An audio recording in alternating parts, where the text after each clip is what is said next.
அண்மை செய்தி நெல்லை மனோன்மணியம் பல்கலைக்கழகத்தில் ஆளுநரிடம் பட்டம் பெற மாணவி மறுத்த சம்பவத்தால் அங்கு பரபரப்பு ஏற்பட்டிருக்கிறது. பட்டமளிப்பு விழாவில் ஆளுநரிடம் இருந்து முனைவர் பட்டத்தை மாணவி பெற மறுத்திருக்கிறார். அங்கு பரபரப்பான ஒரு சூழல் நிலவியிருக்கிறது. தொடர்பான அண்மை செய்தியை பார்த்து வருகிறோம். கூடுதல் விவரங்களோடு இணைகிறார் எமது செய்தியாளர் ராஜேஷ். ராஜேஷ், வணக்கம். விரிவான விவரங்கள். அஸ்வினி, வணக்கம். நெல்லை மனோன்மணியம் சுந்தரனார் பல்கலைக்கழகத்தினுடைய 32வது பட்டமளிப்பு விழா நடைபெற்று வருகின்றது. இதில் பல்வேறு துறைகளில் பட்டம் பெறக்கூடிய நபர்கள், தமிழக ஆளுநர் RN ரவி அவர்தான் பல்கலைக்கழகத்தினுடைய வேந்தர் என்ற அடிப்படையிலே மாணவிகளுக்கு பட்டங்களை வழங்கி வருகின்றார். இன்றைய தினம் நடைபெறக்கூடிய அந்த பட்டமளிப்பு விழாவில் 108 பேர் ஆண்கள் முனைவர் பட்டம் பெறுகிறார்கள். அதே போன்று 542 பெண்கள் முனைவர் பட்டம் பெறுகிறார்கள். அதில் நாகர்கோயிலை சேர்ந்த ஒரு பெண் முனைவர் பட்டம் பெறுகிறார். அவர் ஆளுநரின் கையால் அந்த பட்டத்தை பெறாமல் அருகில் இருக்கக்கூடிய துணைவேந்தர் அருகில் சென்று அவர் கையால் அந்த பட்டத்தை பெறக்கூடிய அந்த காட்சியை நாம் பார்க்கிறோம்.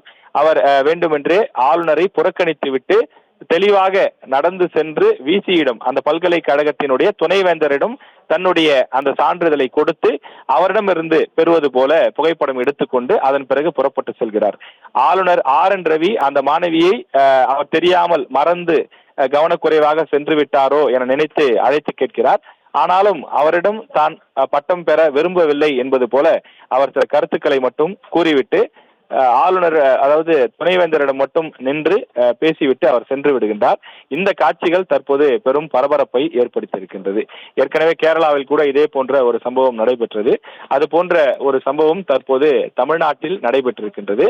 அந்த மாணவியிடம் செய்தியாளர்கள் கேட்டபோது தமிழக ஆளுநர் RN ரவி தமிழ்நாட்டு மக்களுக்கு எதிராகவும் தமிழ்நாட்டிற்கு எதிராகவும் செயல்பட்டு வருகின்றார். இங்க இருக்கக்கூடிய அரசை மதிக்காமல் மக்களுடைய உணர்வுகளை புண்படுத்தக்கூடிய வகையிலே அவரது செயல்பாடுகள் இருக்கிறது என்ற பொருளில் செய்தியாளர்களின் கேள்விக்கு பதிலளித்திருக்கின்றார். எனவே தமிழ்நாட்டிற்கு எதிராக செயல்படக்கூடிய ஆளுநரிடமிருந்து தான் பட்டம் பெற விரும்பவில்லை என்றும் அவர், அந்த மாணவி கருத்து தெரிவித்திருக்கிறார். அந்த மாணவி முனைவர் பட்டம் பெறுகின்றார். அந்த காட்சியை தான் நாம் தற்போது திரையிலே பார்த்து கொண்டிருக்கிறோம். நெல்லையில் மனோன்மணியம் சுந்தரனார் பல்கலைக்கழகத்திலே நடைபெற்ற அந்த பட்டமளிப்பு விழாவில் மாணவி இவ்வாறு ஆளுநரை புறக்கணித்து விட்டு துணைவேந்தரிடமிருந்து பட்டத்தை வாங்கி சென்றது பல்கலைக்கழக வளாகத்திலே ஒரு பரபரப்பை ஏற்படுத்தியிருக்கிறது. மாணவி ஏன் அவ்வாறு செய்தார் என்று அதிகாரிகள் மத்தியிலே குழப்பம் ஏற்பட்டிருக்கிறது. அந்த மாணவியிடம் அவர் விசாரிக்க இருப்பதாகவும் பல்கலைக்கழக தரப்பிலிருந்து அதிகாரிகள் தெரிவித்திருக்கிறார்கள்.